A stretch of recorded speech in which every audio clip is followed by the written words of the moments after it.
Stop it.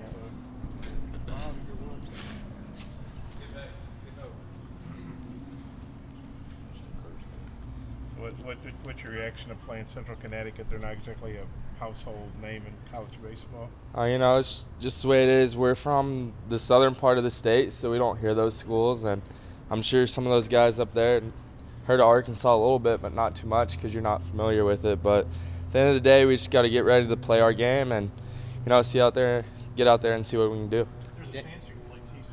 Are you familiar with some of their players in that program that grew up in Texas? A little bit, growing up there, a few guys I play summer ball with go there, and it's household name from where I'm from. That's where a decent amount of kids go. But at the end of the day, it's just another college baseball team, and you just got to play your game. Just the losses like the UALR and Northwestern State kind of keep a perspective about Central Connecticut. It doesn't matter what name's on the shirt. Oh, yeah, that's exactly true. It doesn't matter who you play or where they're from, what conference or the rank. All that stuff goes out the window once the game starts. You step in between the lines, and whoever scores more runs, then you never know what can happen in a game of baseball.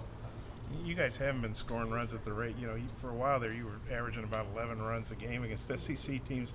A little tougher of late. Just how do you feel about the lineup and maybe some of the hitting struggles of late? That's baseball for you. You're not always going to be putting up double digits every game, or sometimes you're going to struggle putting up 3 or 4, but it's just the way it works, and we're just going to keep on going forward and just keep on seeing how good we can be. After the last game with Hoover, Dave said something about he thought fatigue might have played a little bit into the hitting struggles. I mean, what have the last couple of days been like being able to get rested? And do you think that'll play a difference when you get back on the field? Oh, yeah, for sure. And all of us are ready to get out there. And, postseason comes around and everyone's a little bit more energized, and the aches and pains kind of go away because you get a little bit more rest over the weekend because you're not playing midweek. So that's always nice and good for the team.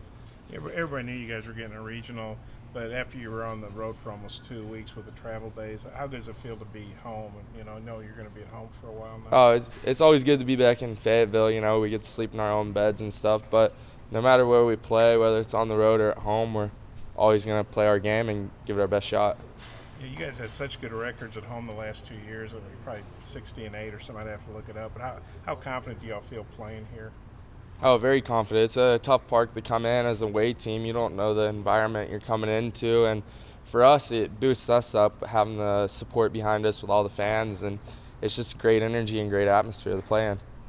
The whole team kind of slumping lately as far as hitting anything you can put your finger on. You all feel you're pressing too hard or trying too much for the home run or anything you can see? Not really. You gotta keep swinging it. You can't overthink it too much because that's when stuff really ends up going downhill. So you just got to keep going with it. I think a lot of that was just the pitching you were seeing because there were a lot of low-scoring games, 1-0 games, 2-1 games. Do you think a lot of the hitting struggles were just seeing really good pitching? Oh yeah, you got to tip your cap. Some of those pitchers we faced are some of the top arms in the country, and they had great stuff the days we faced them, and that's the way it works sometimes. But at the end of the day, you just got to keep hunting good pitches and taking good swings, and it'll all work out.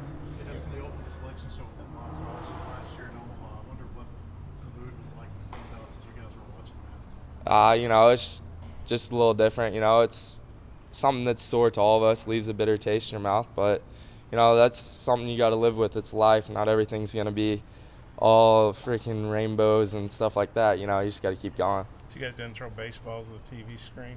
Oh, no. We all just soaked it in, kind of let it fuel us because it's the way it is. Use it as fuel and hopefully brings out the best in us. Yeah, I know you're not obviously making throws to Trevor at first, but he was the All-SEC defensive first baseman. He never played that position before. What did you think of the season he's had over there at first base? Oh, he's had a great season hitting and defensively. He's been stellar over there. Every play the ball's hit to him or infielders throwing a ball across, he's going to pick it or come down with it and make a great play for us.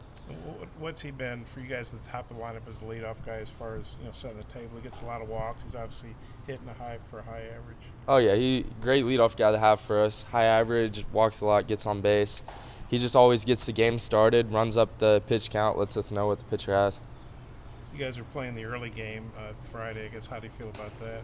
Oh, I think it's good for us. We get out there and just get going, and Coach Van Horn talks about it just in case maybe rain pushes it back or whatever. We'll be able to get our game in that day and not end up playing super late, and we have a little bit more time to rest for game 2. Played the early game last year. It's still kind of like the same preparation setup for you guys. Oh yeah, it feels like the same going into it. Just getting ready for Friday for that game 1.